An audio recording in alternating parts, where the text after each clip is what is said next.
Bom, acho que nós podemos começar, né, até para respeitar um pouco o nosso horário e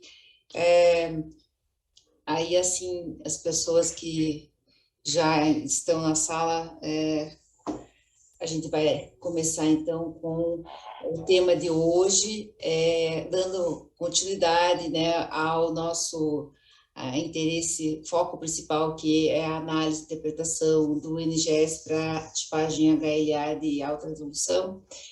Hoje a gente vai abordar, né, o tema, o tópico, definição de fase pelo método NGS, né? Então, nós teremos aí a apresentação do Vinícius.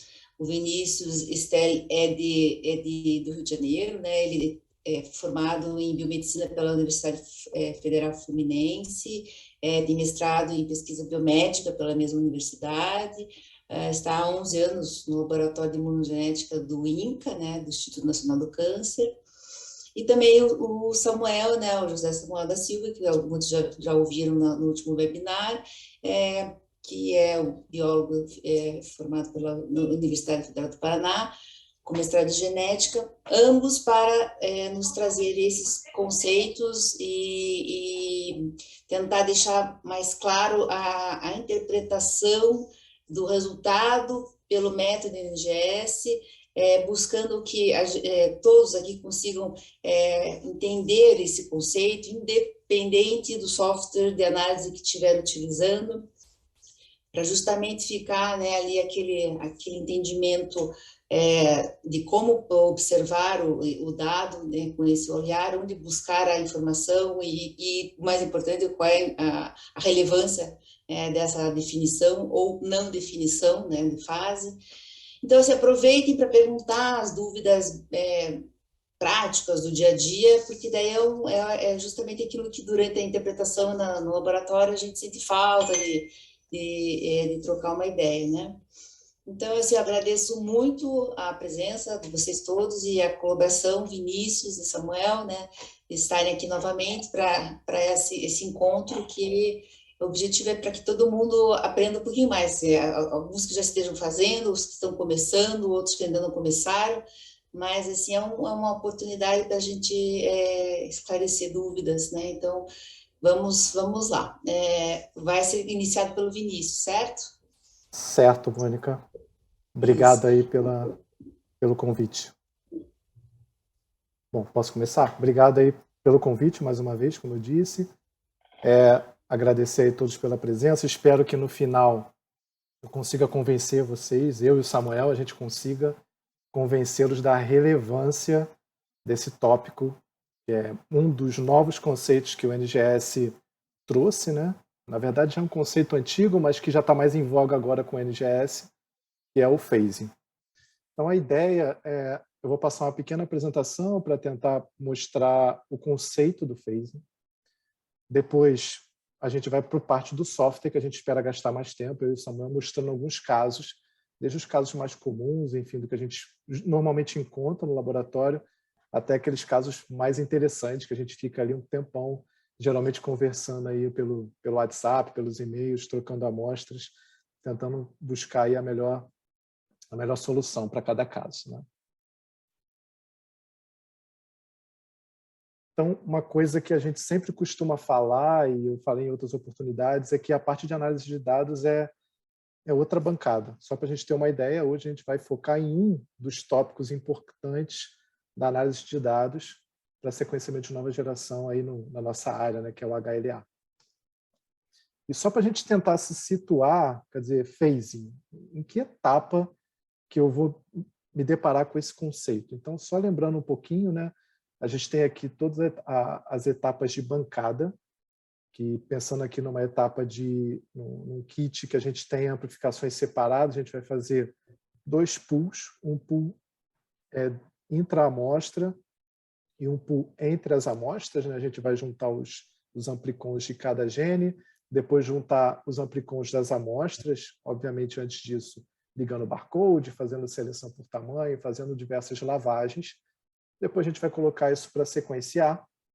E, óbvio, quando a gente faz isso, né, que acaba sendo um ganho que a gente tem no NGS de poder misturar tudo, a gente acaba transferindo toda a responsabilidade, uma sobrecarga de trabalho para a parte de análise de dados, que tem que fazer todo esse caminho inverso. Então, eu tinha tudo separado, misturei tudo para sequenciar, agora eu tenho que separar tudo novamente, tentar reconstruir essa região do genoma que eu sequenciei. Então, a primeira etapa aí da análise de dados, quem geralmente faz é o sequenciador, separando as leituras de acordo com os barcodes, e sobrando algumas ali que onde não foi ligado o barcode, que vão ser geralmente descartadas, né? Depois disso, outras etapas da parte de análise de dados, só para a gente se situar, é fazer um alinhamento das leituras. Então, depois que você, antes disso, separou as leituras para cada um dos loss HLA, dos locos, o software vai fazer o alinhamento, e aí, então, ele vai tentar fazer a determinação da fase, que é a etapa, geralmente, imediatamente anterior à determinação do genótipo, que é o que a gente está procurando aí para liberar o nosso resultado. Então, pensando mais aí na parte do software, o que ele vai ter que fazer? Ele vai ter que pegar cada leitura e ver, ó, essa leitura, que eu já sei que é dessa pessoa, porque está com esse barcode, ela é de qual gene? Do gene A, B, C, do DR, do DQ, do DP. Então, só aí já tem uma grande quantidade de desafios associados. Isso para todas as amostras. Depois que ele faz esse demultiplex, então agora ele tem que tentar fazer a montagem, o alinhamento dessas leituras. Então, depois que ele separou lá em caixinhas, em pacotes, ou em cada um dos genes HLA, ele tem que tentar fazer esse alinhamento, essa montagem. Então, basicamente, é tentar montar essas leituras, como está ali representado em verde, para chegar naquela sequência que a gente chama de sequência consenso. Então, imagina que tem várias leituras, como se fossem várias opiniões, cada uma agregando informações para uma região do seu gene, e no final você tem um consenso, que é uma resposta final, né? E, geralmente, essa sequência consenso ela é demonstrada dessa maneira. Então, cada software vai mostrar de um jeito, mas as regiões em homozigose, você só vai observar uma base. E onde você tem uma heterozigose, uma variante, você vai ter duas bases. E ótimo, a gente observa essa sequência, a gente tem a informação de onde estão as variantes e onde não estão variantes, onde entre aqueles dois alelos não há modificações, né? Aí vem a etapa do phasing. Nós temos o consenso, agora o que o software tem que fazer? Então, eu peguei essa definição aí de um webinar da Illumina e tentei colocar umas palavras assim mais simplificadas, e aí eu vou ler. E o phasing, ele refere-se à separação da sequência consenso em sequências individuais. Então, o que a gente viu aqui, na verdade, são duas sequências consenso. Então, tem uma sequência que tem um A nessa posição e a outra que tem um G, e assim sucessivamente. A gente espera que tenhamos dois alelos para cada gene, salvo alguns casos, como de hemizigose que a gente conhece, DRB3, DRB4 e DRB5.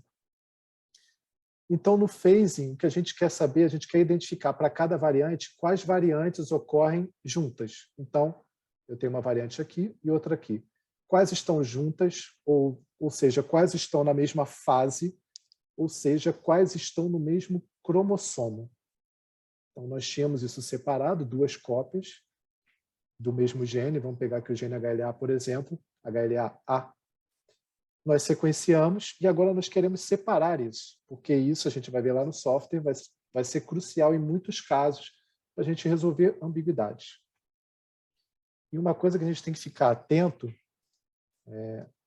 aqui eu só mostrei um paper da Nature, né, falando da importância só de você ter informação de fase para determinar o grau de severidade de algumas doenças no genoma, né? Só para a gente ter uma ideia da relevância do phasing. Isso não é só para nos ajudar a resolver ambiguidades em HLA. Mas um detalhe aqui mais da parte de análise de dados é que quando a gente olha uma sequência consenso, lá no seu software bonitinho, geralmente próximo ali do alinhamento das leituras, quando eu olho isso, eu não posso inferir diretamente que isso é igual a isso. Ou seja, eu não posso dizer que, porque o software colocou esse Azinho aqui em cima, ele está no mesmo alelo, no mesmo cromossomo, na mesma fase que esse A que está aqui, e que esse A e que esse T. Não necessariamente. Essa informação da sequência consenso só está me dizendo onde eu tenho homozigoses e a base que o software encontrou para cada uma daquelas posições e onde eu tenho variantes. A informação de phasing é uma informação a mais, além. Porque dessa sequência consenso, essa daqui é uma das possibilidades, e eu posso ter outras. Na verdade, quando eu vou fazer o phase, eu poderia ter essa informação, um cruzamento. Apesar de na sequência consenso estar assim, a fase, na verdade, aqui poderia ser trans, e aí a gente diz que desse cruzamento a gente chama de trans, e aqui seria cis, o mesmo cromossomo. E aí você pode ter inúmeras variações nesse phase, nessa fase. E aí eu vou trazer um exemplo aqui mais simplificado para a gente tentar visualizar como que o software chega nessa informação. Então, aqui eu tenho aquela mesma sequência consenso aqui em cima, tá? E aqui eu peguei um exemplo bem simplificado do alinhamento de algumas leituras, tá? E se a gente observar, todas elas vão me ajudar a chegar nesse consenso. Todas aqui têm um C, aqui todas têm um G, aqui algumas têm C, outras têm A. Então isso me ajuda a chegar no consenso. Mas um subgrupo dessas leituras me ajuda a determinar a fase. São essas que estão com essa mãozinha aí. E que são leituras que abrangem mais de uma posição em heterozigose. Como a gente pode ver, essa leitura, por exemplo, ela está dando suporte ao phasing de 3 posições em heterozigose, 2 regiões de phasing. E pelo empilhamento dessas leituras, eu consigo fazer o phasing daqui até o final. Porque essa, por exemplo, me dá essa informação, ela alinha com essa, que me dá essa informação de phasing e que também chega até esse final. A gente observa que o tamanho, a abrangência dessas leituras, a extensão de cobertura dessas leituras é relevante para o phasing. Tá? Então, com base na informação dessas leituras, aí eu posso dizer, olha, o phasing aqui, nessa região, é de G com A e, consequentemente, né, de A com C. Então, em um alelo, nessa região, eu tenho um G nessa posição e um A nessa posição, por conta da informação das leituras que o software encontrou que ajudaram ele a fazer o phasing, a informação que essas leituras deram para ele. E aí sucessivamente, seguindo a informação das leituras. Tá? Quem dera fosse sempre assim. Apesar da gente ter o NGS, aí no início, né, poxa, agora vai resolver todos os nossos problemas. Não vai, porque a HLA é um baita de um desafio. Né? Então, a gente tem o que a gente chama de quebra de fase, né? O quebra desse phasing, desse status de faseamento. Né? Essa palavra não existe no português, mas enfim. E a quebra de fase geralmente é causada, né, por um número insuficiente de leituras cobrindo posições em heterozigose vizinhas. Então, aqui um exemplo parecido, mas não exatamente igual. E aí, se eu perguntar, a gente fizer essa pergunta em qual dessas 3 regiões, e aí grave esse conceito, porque você vai determinar o phasing de maneira aditiva, né? Você vai olhar o phasing entre as regiões em heterozigose de maneira separada, e aí você vai construindo esse phasing. Então, a gente pode aqui tentar investigar e verificar onde que eu tive uma quebra de fase. Então, se vocês observarem melhor, a região que tem a quebra de fase é essa. E aí, por quê? Porque a gente não tem nenhuma leitura cobrindo essa posição em heterozigose até esta posição em heterozigose. Aqui nós temos uma, aqui nós temos outra. Apesar de a minha cobertura aqui ser de 4 leituras, né, eu tenho 2 que me dão o phasing. Aqui eu também tenho 2 que me dão o phasing e 4 que me dão cobertura nessa posição, 5 que me dão a cobertura nessa posição. Então, geralmente, para fazer o basic call, a gente vai ter um número grande de leituras, ou um número maior que o número de leituras que nos dão o phasing. Porque toda leitura, à exceção daquelas que são ruído, que tem algum erro de sequenciamento, ajudam no basic call. Mas não todas ajudam no phasing. Depende da região que elas estão cobrindo. Então, basicamente, causas de quebra de fase em dados de sequenciamento de nova geração, como eu falei, é quando você tem um número suficiente de leituras, abrangendo ali as variantes, e a gente separa isso em regiões, né? Então você pode ter quebras de fase em algumas regiões, em outras não, como a gente viu aqui. Aqui eu tenho phasing, aqui eu tenho phasing, aqui eu não tenho. Logo, eu não tenho phasing dessa, por exemplo, dessa posição com essa, e muito menos dessa daqui com essa daqui ou com essa daqui por conta dessa quebra. Então, algumas causas de quebra de fase são limitações da plataforma. Então, se você tiver uma distância muito grande entre as duas variantes em questão, distâncias que são maiores do que as leituras que você está sequenciando, ou até mesmo aqui citando, né, uma vantagem que o Illumina tem, que é fazer o parent sequencing, que é onde você consegue sequenciar extremidades de leituras maiores do que o cartucho que você está utilizando, ali no caso, um cartucho de 300 bases. Pode ser um conceito que a gente pode explorar mais para frente.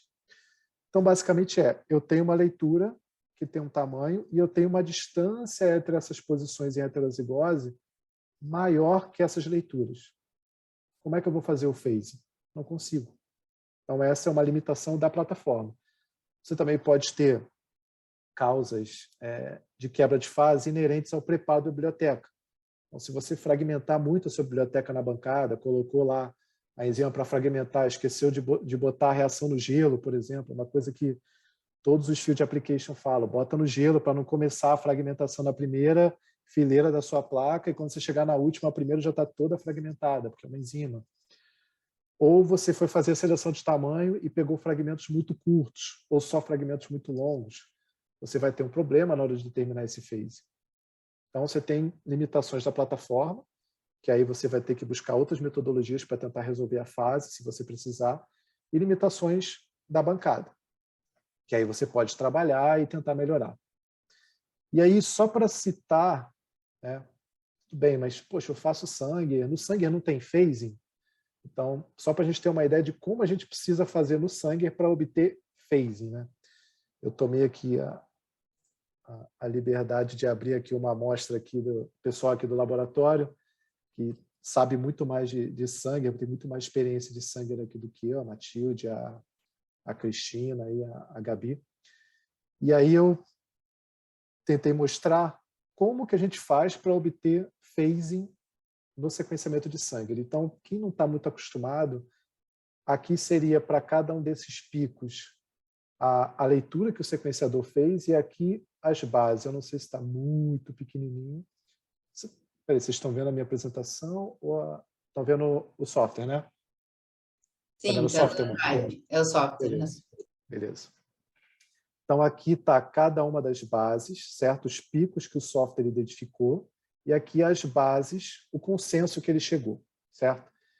Por exemplo, aqui eu estou marcando essa posição e aqui ela está em tamanho maior. Então, eu vou clicar aqui nessa fita, que na verdade essas duas fitas são o que a gente chama de forward e reverse, né? Que elas sequenciam as fitas complementares do seu DNA, que é uma dupla fita, e elas são como se fosse no NGS duas leituras. Só para a gente ter uma ideia, no NGS a gente costuma empilhar 100, 200, 300 leituras, e no Sanger a gente chega até 2 leituras. Então aqui seria uma posição em heterozigose. Tá? Aqui nós temos 1, 2, 3, que está aumentado aqui nesse quadrinho aqui. Então aqui, pela cor, o verdinho eu sempre tenho que olhar, é a adenina, e em preto a guanina. Então aqui eu tenho uma heterozigose, aqui eu tenho outra heterozigose, Então, aqui eu tenho 2 alelos, né, nessa amostra, aqui é um DRB1. Aqui eu tenho, então, uma citosina com uma guanina, aqui eu tenho uma homozigose em adenina, e aqui eu tenho outra citosina com guanina. Legal. Mas qual é a fase entre elas? Quem está no alelo 1 e quem está no alelo 2? Com essa informação, eu não posso te dizer. Eu não posso olhar, ah, não, porque esse pico aqui é mais alto, então ele está junto com esse. Não, você não tem essa informação aqui. O Sanger não te dá isso. Só te dá se você fizer uma reação complementar a mais. E é o que a gente costuma fazer aqui para o DR, dentre outros, né, vários Z's aqui que o pessoal fica correndo atrás. Não, vou fazer o Z-tal, para poder separar os alelos. E é exatamente isso, que é uma reação complementar que você faz. E aí, nesse caso, esse Z, que é o que a gente chama de TG aqui, ele deve se alinhar numa região que só amplifica um grupo de alelos DRB1.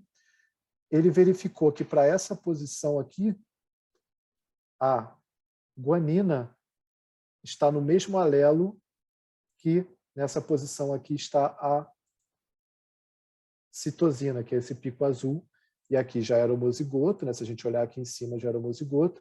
Aqui eu tinha uma outra dúvida, eu sei que aqui a fase então é esse pretinho, que é a guanina, aqui a citosina, e aqui outra guanina. Então, uma das fases é essa. Consequentemente, por extrapolação, você sabe que a outra fase são as outras bases que restaram. Então, para eu conseguir fazer isso do Sanger, eu tenho que ter uma reação separada. E eu tenho que, no caso desse primer que a gente utilizou, eu tenho que torcer para que ele consiga separar os alelos, porque se ele não separar, já era. E se isso gerar uma ambiguidade, que é o que a gente vai ver nos exemplos, eu não consigo resolver. Aí a gente tem que soltar como grupo P, fazer um SSO, tentar outras metodologias. Então, por NGS, a gente geralmente consegue já construir o phasing, porque a nossa leitura ela é contínua. Além de eu saber qual é a base, eu sei, dentro daquela leitura, daqueles 150, 300 bases, eu sei quais bases daquelas variantes estão na mesma leitura e quais estão na outra, quais estão em um alelo, quais estão no outro alelo, quais estão em uma fase, quais estão na outra fase. E aí eu determino o phasing. E aí? Até aí deu para acompanhar? Ficou muito complexo? Se quiserem perguntar alguma coisa, porque agora eu vou já tentar mostrar aqui no software que a gente, eu e o Samuel, escolhemos aqui para tentar mostrar um pouco de como a gente vê isso no NGS. Se alguém quiser fazer uma pergunta.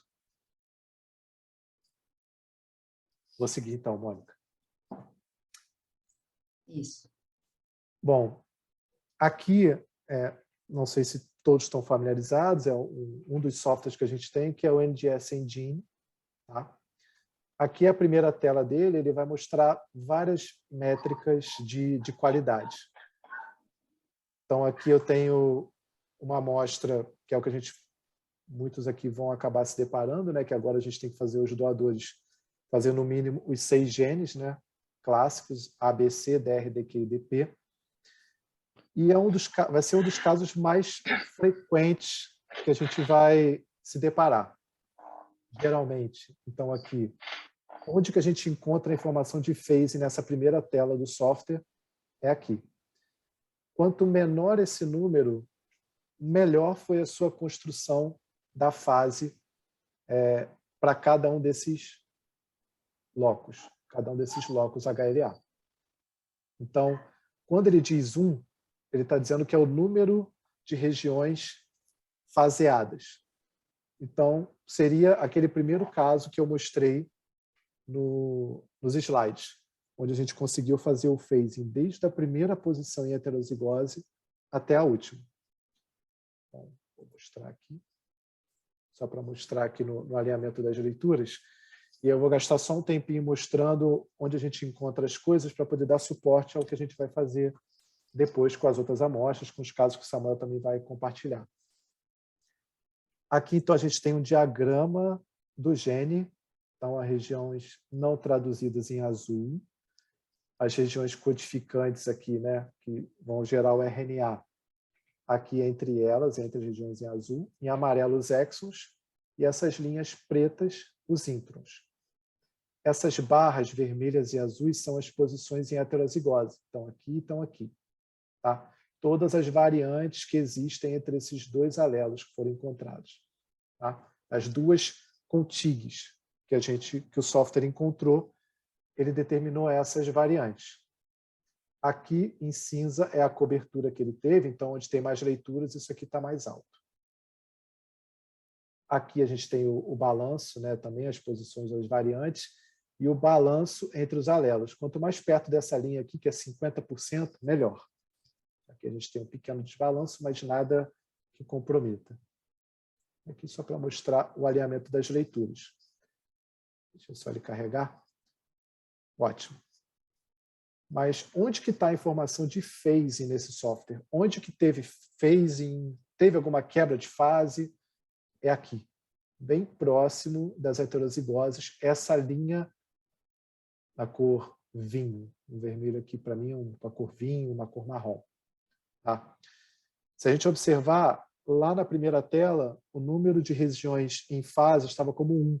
Ou seja, ele conseguiu fazer o phasing desde a primeira posição em heterozigose até a última. Tá? E aí a gente pode, nesse software aqui, eu quero investigar, tá, como que ele fez o phasing, como ele construiu a fase entre essa posição em heterozigose e essa. Então, se eu der um zoom aqui,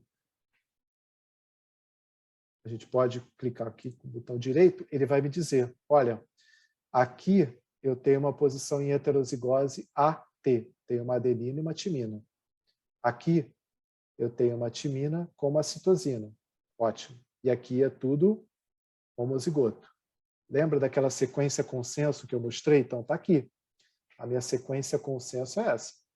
Agora, como é que eu sei quem pertence a quem? Qual é a fase? Então, o software está me mostrando aqui, olha só. Eu tenho 524 leituras que eu usei para fazer o phasing. 216 possuem uma adenina nessa posição e uma timina nessa posição. 227, em contrapartida, tem uma timina aqui, que é a gente tem essa heterozigose, né?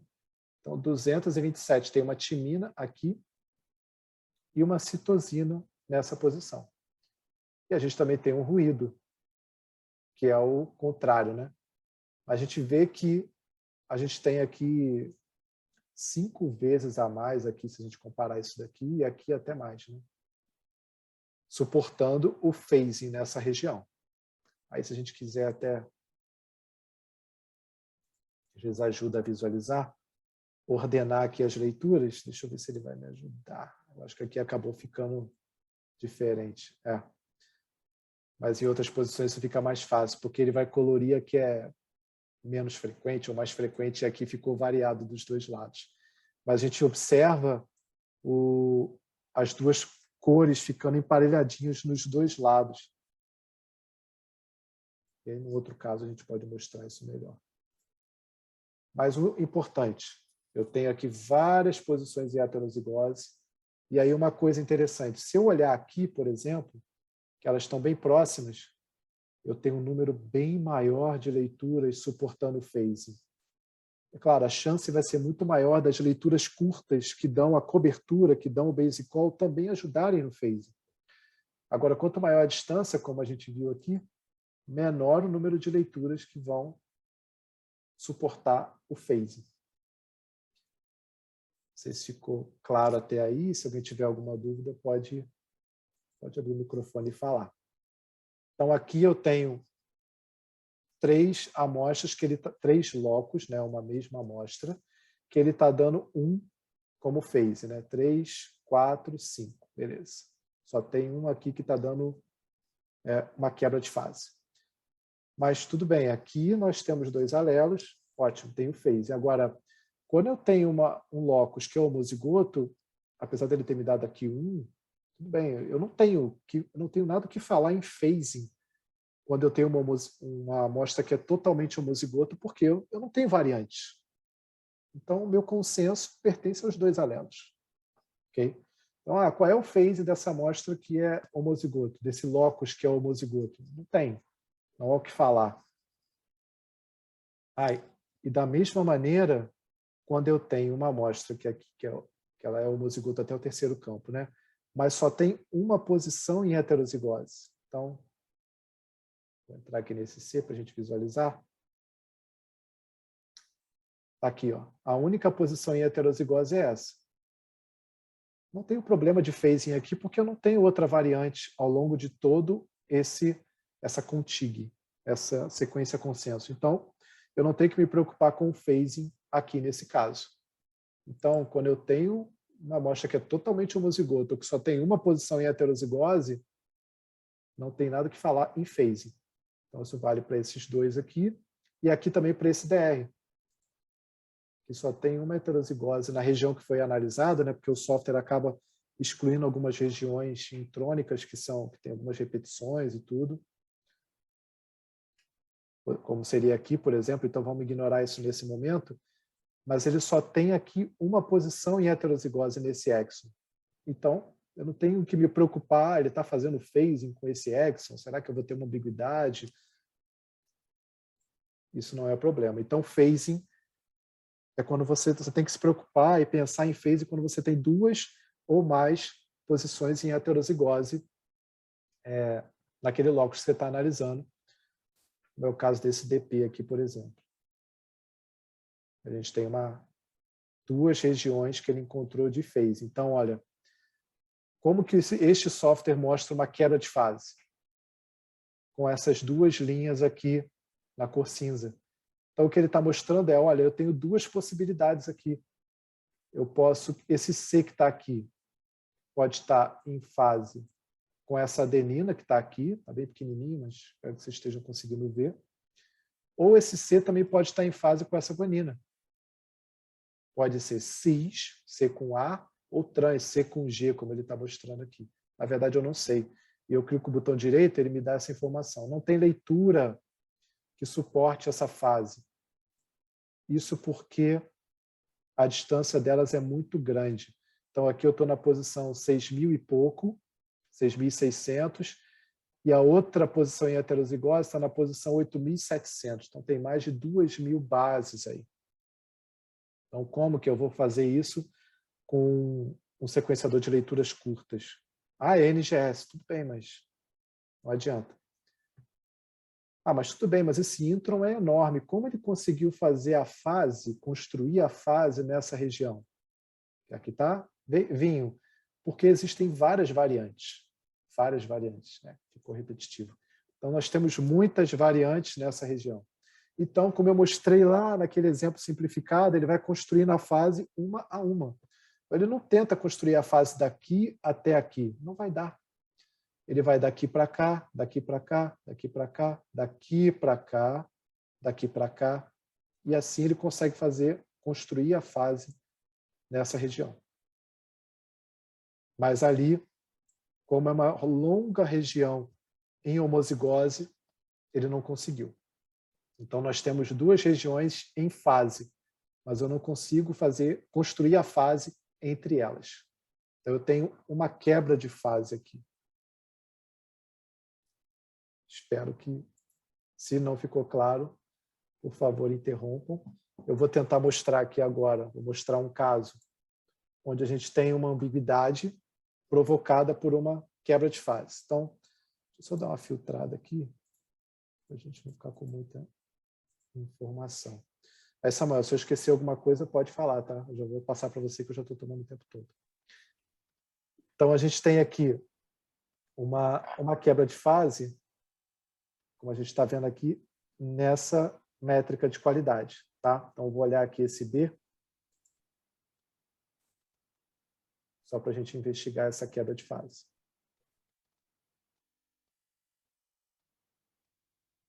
E aí, se a gente observar, nós temos duas quebras aqui. O software não conseguiu construir a fase dessa heterozigose com essa heterozigose, muito menos dessa com essa que está aqui nessa região, porque a distância é grande. Vinícius, então eu vou repetir na bancada, foi alguma coisa que eu fiz errado. Não, a distância é grande, a limitação da técnica, da metodologia, da plataforma. Aí, se a gente observar, uma coisa que eu não mostrei na primeira tela foi que isso gerou uma ambiguidade, né? E nesse caso aqui, depois o Samuel pode até me ajudar, a gente pode soltar como grupo P. Se eu estiver falando errado, pode me ajudar, Samuel. Mas aí o software até me dá aqui, ó. A gente teria que soltar como grupo P essa ambiguidade, enfim, ou soltar como NMDP, porque a gente conseguiu concatenar essa ambiguidade, essas possibilidades de alelo dentro de um mesmo grupo P. E aqui só um outro exemplo, HLA-A, já vou passar para o Samuel, que eu já falei 40 minutos. Mostrando uma outra quebra de fase. São dois alelos bem comuns. Vocês podem falar melhor do que eu aí, pessoal. Apesar do software ter encontrado algumas leituras, ele não ficou confiante. Eu posso vir aqui, esse software permite, eu acho que é isso. Pá, ele vai construir a fase, mas aí é por sua conta e risco. Tá? Vocês observam que a proporção de leituras que me dá essa possível fase está muito próximo da proporção de leituras que me dá a fase inversa. Mas, nesse caso, eu conseguiria soltar esse resultado em 2 campos. Reduziria aqui a resolução, poderia soltar como A0301 com 1101. E aí, Samuel? Beleza. Vou passar para você aí para os casos mais interessantes. Boa noite a todos, obrigado pela apresentação, Vinícius. Agora fica mais fácil ir para os exemplos com toda essa construção que você fez do conteúdo. Vou compartilhar a tela aqui também. Então, eu vou continuar com o Engine aqui na apresentação, foi uma escolha que a gente fez para a gente focar no resultado e na interpretação e não propriamente no software, né? Então, se a gente trocasse de software, ia ter que ter todo esse tempo da explicação do software de novo. Então, a gente escolheu ficar com o mesmo software para a gente focar, então, no resultado e nas implicações dessa quebra de fase. Então, agora que o Vinícius já explicou toda a parte de como que o Engine faz a apresentação desses resultados, então, basicamente, a gente vai continuar falando de ambiguidades, ou seja, resultados que tiveram quebras de fase e que vão impactar no meu resultado. Então, aqui nessa primeira amostra, nesse primeiro exemplo, a gente tem, então, uma ambiguidade no locus A, e a gente, então, está vendo agora uma quebra de fase entre exons 2 e 3. Então, o software ele não conseguiu formar a fase entre essa primeira região, esse primeiro consenso com o TIG, com essa segunda região. Então, ele apresentou uma quebra de fase. Como o Vinícius mostrou, a gente pode tentar forçar a fase, e aqui a gente então está vendo por que ele não fez essa definição. Os números são muito próximos para dizer que a fase é confiável.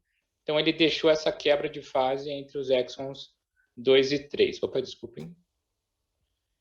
E qual que é a implicação, então, nesse resultado?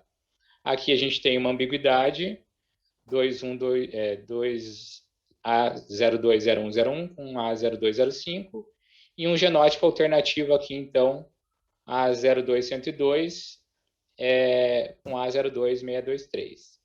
Aqui nesse software tem a oportunidade de a gente ver os grupos P aqui, então ele não está indicando o grupo P. Se a gente usasse a mesma estratégia que o Vinícius usou, de colocar grupo P, a gente vê que ele não conseguiu agrupar, então é um genótipo alternativo com alelos que não pertencem ao mesmo grupo P. E nesse caso aqui, então, a gente está com um genótipo alternativo formado por 2 alelos não CIWD. Então, pelo catálogo 3.0, esses alelos são considerados raros, e a nossa norma, então, diz que ambiguidades que contêm alelo raro, do genótipo alternativo contém alelos raros, então vou abrir aqui para a gente reforçar. Então, lá no programa da BH, né, para acreditação, a gente tem na parte de alta resolução, que é possível, então, a gente manter resultados. Então, a gente está no item 3, quando o segundo, o genótipo alternativo, não contém alelo comum ou alelo intermediário. Então, nesse caso, essa amostra se aplica e a gente poderia, então, liberar esse resultado em código MAC. Nesse software aqui, o código MAC ele não fica facilmente acessível, mas então teria que fazer uma codificação entre A0201 e A02102, da mesma forma com o A0205 e o 02623. Então, nós temos um resultado em alta resolução, porque contém uma ambiguidade contendo alelos raros. Nesse segundo exemplo, agora no locus B, a gente tem aqui, então, indicando 2 genótipos, e eu já estou, então,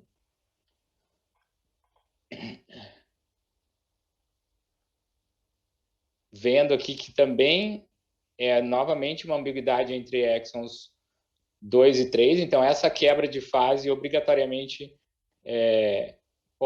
obrigatoriamente não, né? Mas pode gerar ambiguidades que não são alelos de grupos P diferentes. E quando a gente então vai olhar o genótipo desse resultado, a gente vê aqui que a gente tem então uma ambiguidade envolvendo alelos comuns e até de grupos alélicos diferentes, né?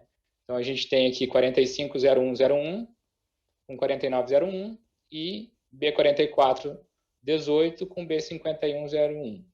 Então, como que a gente vai proceder com o resultado dessa forma? Onde eu tenho um alelo comum, por mais que ele esteja indicando mismatch em intron aqui, a gente não considera esses mismatches em introns. E aqui também mismatches em introns e em exons chaves, que aqui ele indica como core, exon 2 e 3, e nos outros exons nada de mismatch. A estratégia de tentar forçar a fase, aqui novamente a gente não tem segurança na formação de fase, por isso que o software não entregou como default a definição de fase, né? Nesse caso específico, se a gente reparar aqui na parte do genótipo, a gente vê que nós temos um alelo que é BW4 e um segundo alelo que é BW6. E no primeiro genótipo, da mesma forma, um alelo BW6 e o segundo alelo BW4. Então, como que a gente resolve essa ambiguidade? A gente faz um SSO do kit BW4 e a gente, então, tem bids específicas que conseguem discriminar esses alelos do grupo BW4. Então, essa aqui é a mesma amostra daquele exemplo lá.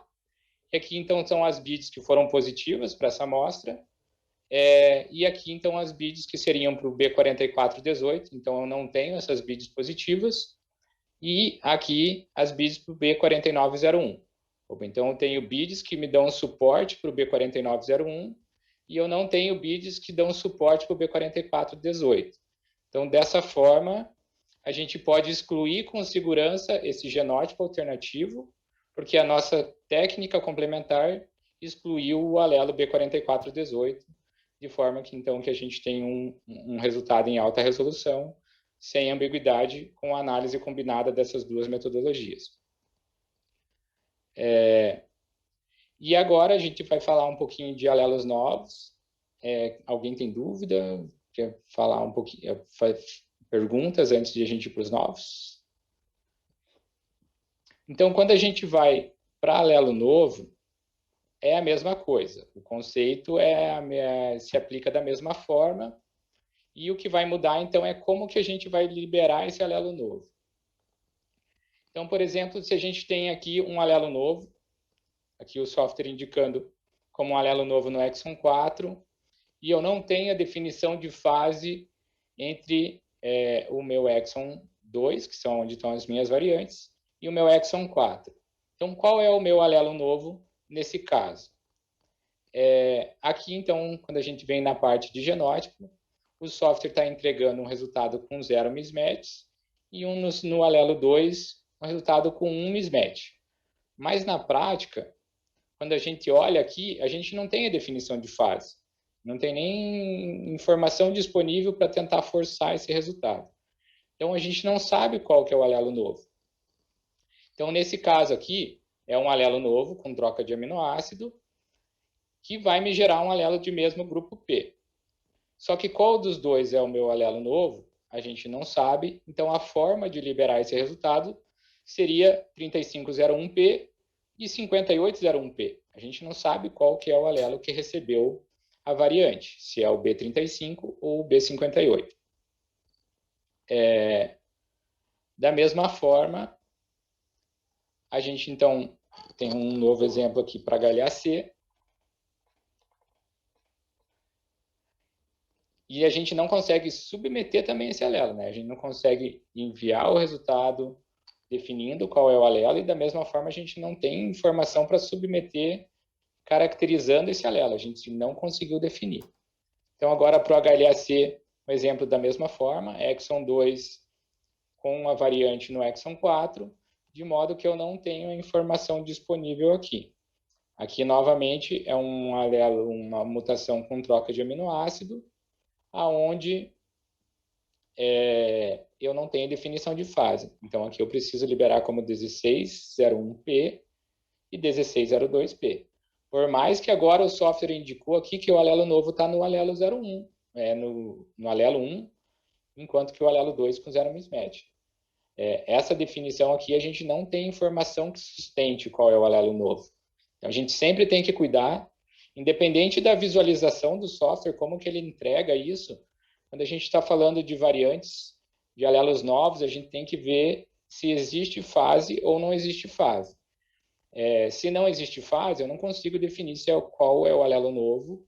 Consequentemente, eu preciso liberar esse resultado de uma forma que contemple essa possibilidade de variação. Então, eu não sei qual vai ser o meu alelo, mas como a variante está no exon 4, eu sei que vai ser um alelo de mesmo grupo P. Qual dos dois? Coloco nos dois, já que a gente não conseguiu definir. E agora, por último, então, um exemplo que foi um pouquinho mais difícil. A gente discutiu bastante como liberar um resultado desse daqui, porque a minha variante está lá no exon 3. Ah, mas não é a mesma coisa? Eu não posso colocar ele como grupo G ou grupo P? Então, vamos dar um zoom nessa variante para a gente ver o que é essa variante aqui. Então, quando a gente dá um zoom aqui, eu tenho a possibilidade de ver isso em códons, que era como eu sabia que eram com troca de aminoácido nas outras amostras. E aqui, então, eu tenho a variante que está me gerando um stop códon. Então, eu tenho um alelo novo com um códon de parada no exon 3 do DPB1. Qual que é o meu alelo novo? É o 17 ou é o 105? O software vai me entregar um, mas a gente já viu, então, que não importa qual que ele entrega, a gente não tem fase. Ah, então eu poderia liberar em grupo G? Se eu colocasse 170101G com 040201G, estaria certo? Estaria certo. Mas o que vai acontecer é que a gente não tem, então, a informação não é passada para o registro que a gente está com uma amostra que tem um alelo nulo. Então, por mais que a gente colocasse esse resultado como grupo G, a gente estaria, então, com uma informação super relevante, que é um alelo novo nulo, e que a gente não conseguiu definir qual dos dois é. Se ele vai ser do grupo 1701G, ou se ele vai ser do grupo 040201G. Então, nesse caso, como que a gente optou por liberar esse resultado? A gente liberou os dois com a denominação novo. Então, enquanto a gente não sabe essa informação, se vai ser o nulo do grupo 17 ou o nulo do grupo 04, a gente então liberou como novo. E como que a gente vai resolver uma ambiguidade com essa distância aqui, né? Então, a gente está falando aqui novamente de mais de 2.000 pares de base. Com sequenciamento de reads curtas, a gente não vai conseguir resolver isso. A única alternativa que a gente tem para resolver esse caso é usando um sequenciamento de reads longas. Então, PacBio ou MiniION por enquanto. Estamos na esperança de que em mais alguns meses ou talvez ano, a Illumina lance uma tecnologia de long reads, com certeza iria facilitar a nossa vida nesses casos de ambiguidades, então, envolvendo distâncias grandes. Então, por hoje era isso. Dúvidas, fiquem à vontade. Só uma coisa, Samuel. Às vezes o que dá para fazer e tentar ter alguma esperança se for uma amostra de uma família e você quiser e puder investigar, porque como a gente viu, tem cobertura.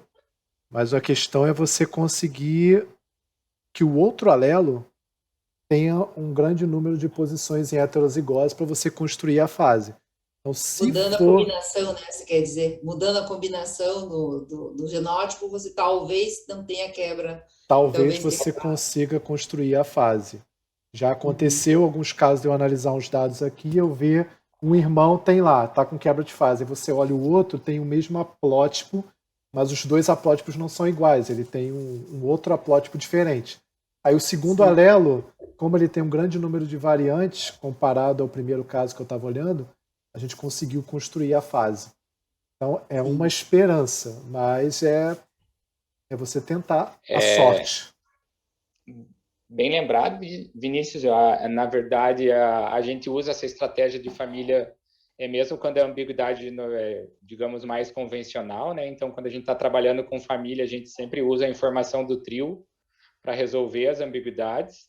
Então, a combinação dos alelos de um indivíduo permite realmente gerar a fase que, então, no genótipo de um outro indivíduo, talvez não tenha a fase, né? É bem legal quando você tem a família disponível. No caso de um dado para o registro, para o Redome, o mais importante que a gente considerou nessa amostra é realmente deixar claro que se tratava de um genótipo alternativo ali, né? Por isso que a gente não quis liberar ele em G.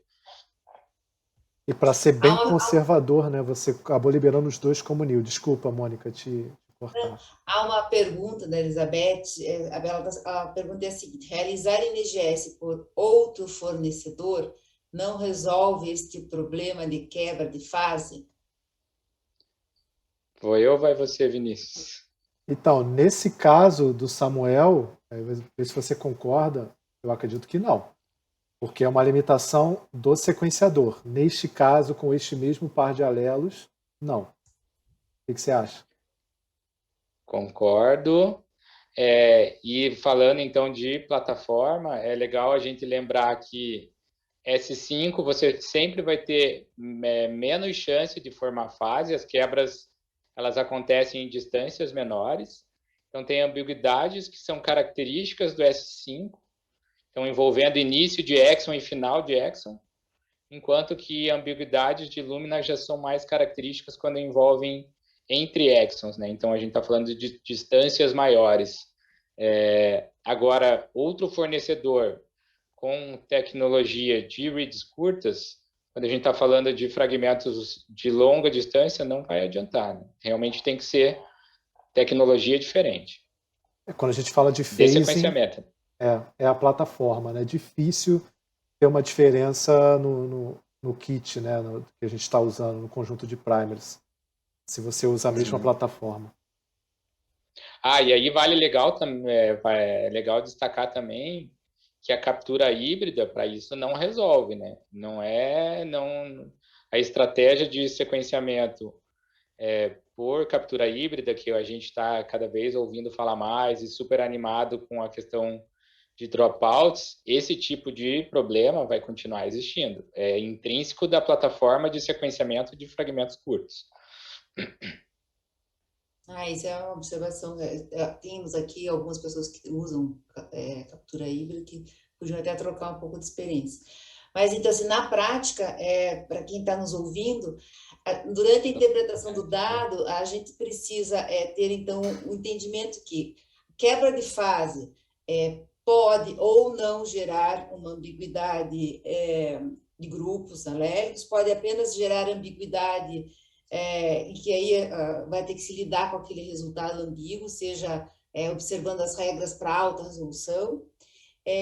Os softwares não têm uma ferramenta para que você, até hoje a gente está lidando com isso, você não edita, você não tem assim muito o que ficar procurando no sentido de mexendo no dado, né? O que a gente precisa é procurar onde é que está essas posições heterozigotas, a gente identificar se a gente tem ali a fase está definida, e quando houver um mismatch, um alelo novo, se preocupar em se essa posição está em fase ou não, né? Acho que isso é uma coisa que vem aí com o uso, né? Quando as pessoas vão começar a interpretar os resultados, porque são situações novas que estão surgindo, né? Como vocês mostraram ali, muitos alelos novos, o software geralmente disponibiliza lá a informação e, no entanto, ele não tem uma fase definida.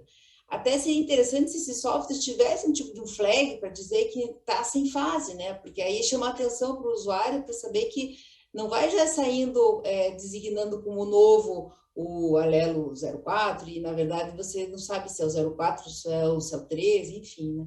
Mas o que vocês assim que estão já há mais tempo testando as ferramentas, mais alguma outra orientação para se lidar no dia a dia, assim, principalmente com as pessoas queriam saber o que era quebra, mas a quebra de fase acontece, pode ou não ter ambiguidades, e isso aí, durante a interpretação, vai se somando ali maneiras de lidar com essa quebra, certo?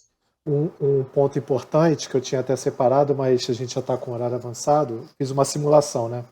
Eu peguei uma amostra, mostrei até para o Samuel, e analisei com as configurações normais do software, né? Não deu quebra de fase. Aí eu simulei analisar com a metade do número de leituras. As quebras de fase apareceram. Então tem casos, e aí cada caso é um caso, você viu uma ambiguidade. Aí você viu, por exemplo, como o Samuel mostrou lá, poxa, ele achou algumas leituras, mas não construiu a fase. Ou como eu acho que eu mostrei algum também. Olha o setup do teu software. Será que dá para aumentar o número de leituras? Isso é uma coisa que você pode tentar. Ah, não, tua amostra já está com um número que você está acostumado a encontrar de leituras, de contagem de leituras para aquela amostra. Então não tem o que fazer. Mas se de repente o setup do teu software permite aumentar o número de leituras, é uma coisa que você pode tentar. Se você já vê que a distância ali é 300 bases, alguma coisa, se for 1.500, vai ser muito difícil. Então é alguma coisa que você pode tentar, aumentar a cobertura. Mas lembra, é leitura curta, não é leitura longa. Então o que a gente consegue é sequenciar fragmentos que tem 1.000, 1.200, que a gente observa lá na seleção por tamanho, que são os fragmentos que vêm em menor quantidade, mas a gente só sequencia 150 geralmente, né? 300 bases, 150 em cada ponta, para tentar construir esse phase. Então, se for uma coisa muito longa, vai ser difícil de construir. Se for uma região homozigose muito longa, vai ser difícil. E ficar bem claro, quebra de fase não é que a sua reação falhou, não é que você tem que repetir. Como você pontuou, o que a gente tem que fazer é ver, gerou uma ambiguidade? É um alelo novo? É alguma coisa assim que eu preciso resolver? Senão a quebra de fase vai acontecer. E a HLA de classe 2 tem muito, porque os introns são enormes. Tem deleções enormes, tem inserções. Então é algo inerente à limitação da leitura curta. Tem uma outra pergunta aqui. Então, outros fornecedores que não utilizam a plataforma Illumina para o sequenciamento podem resolver? Posso, antes de responder essa, complementar o Vinícius na questão da configuração ali? Aí é importante, eu acho, que a gente lembrar por que o software tem essa configuração de um determinado número de reads, né? Então, é uma questão de otimização do recurso computacional, né? Às vezes, você tem um sequenciamento que tem muito mais informação do que aquilo que o software normalmente precisa, então eles fazem digamos, um teto de número de reads que vai ser analisado por amostra e, via de regra, esse teto é mais do que suficiente. E, eventualmente, então, pode ter casos em que essa informação adicional que não está sendo utilizada, né, que demandaria mais tempo de processamento, né, seria interessante para essa amostra. Então, é meio que um balanço entre o que o fornecedor faz entre otimização do recurso computacional versus a necessidade para um resultado padrão. Quanto menos amostras você tem numa corrida, consequentemente, mais dado você vai gerar naquela amostra e, eventualmente, então, você pode cair nessas situações em que você tem dado que foi gerado e não está sendo usado, né? E a outra coisa em relação à fase, que a gente não falou e não trouxe exemplo, para prestar atenção, é quando você tem uma quebra de fase muito perto. Então, você tem distâncias próximas e o software te dá uma quebra de fase. Isso tem que ser um alerta vermelho, porque a chance de contaminação é altíssima, né? Então, se você tem uma quebra de fase em variantes próximas, pode ser que você não esteja trabalhando só com 2 alelos, mas sim com mais alelos. E então, só agora respondendo a pergunta do Carlos, as outras plataformas que a gente tem disponível hoje com fragmentos longos, a que eu sei é Mini-ion, né? Então, tem algumas máquinas da plataforma Mini-ion e PacBio, que também tem ali mais de uma opção de máquina. Kit de HLA exclusivo para essas máquinas hoje é só Gendex, né? Então, os outros fornecedores ou estão trabalhando com Illumina ou com PacBio, ou com S5. E o daí Illumina e S5, por enquanto, só reads curtos, né? Não temos reads longas para esses equipamentos. E Vinícius, se quiser complementar. Não, eu acho que também tem, você comentando aí dos fabricantes, tem um fabricante que está lançando para o Mini-ion, mas aí não sei como é que está o resultado. Enfim, a gente sabe que o Mini-ion tem uma limitação grande de qualidade dos dados, né? A gente sabe que todo mundo usa Illumina. Poxa, por que todo mundo usa Illumina se a leitura é mais curta? Porque a qualidade do dado é infinitamente maior, certo? Então, as plataformas, os fabricantes de leituras longas estão correndo atrás para poder alcançar uma qualidade de dado confiável. Não adianta. Eu tenho uma leitura de 4 kilobases, mas aquilo ali fica quase um ruído, né? Fica tão alto o ruído que você não consegue saber quem é quem. Se é sinal ou se é ruído. E eu acho que a Omixon está tentando lançar um kit aí que é para o Nanopore, né? A Nanopore é que faz uma plataforma que é o Mini-ion, né? Uma das plataformas é o Mini-ion. Então, sim, se a gente, em teoria, se você tiver uma leitura longa, né, uma outra plataforma de sequenciamento de nova geração, que te dê uma qualidade de dado aceitável, você conseguiria resolver a fase. Tanto que a gente já caracterizou alguns alelos novos, a gente já apresentou um resumo lá há 2 anos atrás, 3 anos, né? Passou a pandemia. 2019, juntando leituras curtas e longas para caracterizar um alelo novo, né? Então, são estratégias que a gente usa para tentar resolver. Então, em caso de phasing, a questão seria mudar a plataforma de sequenciamento e garantir a qualidade do dado, né? Não adianta eu ter leitura longa e ter coisas porcarias, né? Aí não adianta. Então, se mais nenhuma pergunta, assim, a ideia justamente era deixar o conceito mais claro para que todo mundo lide com isso no dia a dia, independente do layout do seu software, independente do fornecedor do seu software, tentar ter esse olhar ali bem afinado ali para saber que a alma do NGS justamente é poder ter fase, né? Que a gente acaba identificando de uma vez qual é um alelo que está no cromossomo e qual é o outro, e hoje com o MGT aí 3.48, com mais de 24 mil alelos de classe 1, 9 mil alelos de classe 2, as ambiguidades realmente são enormes para metodologias de média resolução ou Sanger mesmo, né? Bom, pessoal, então eu acredito que se não tiver mais nenhuma questão, a gente pode encerrar. Eu agradeço demais a apresentação de vocês dois e aí o tempo de vocês para nos trocar essas experiências. E eu também agradeço a presença de todos, né, para aproveitar aí o momento conosco e vamos continuar aí com outros tópicos para dar um apoio para análise de IGS, né? Se quiserem sugerir assim, assuntos interessantes, é só mandar lá para a gente na PHI e a gente vamos providenciando as palestras. Tá bom, pessoal? Muito obrigada, Vinícius. Obrigada, Samuel. Boa noite a todos.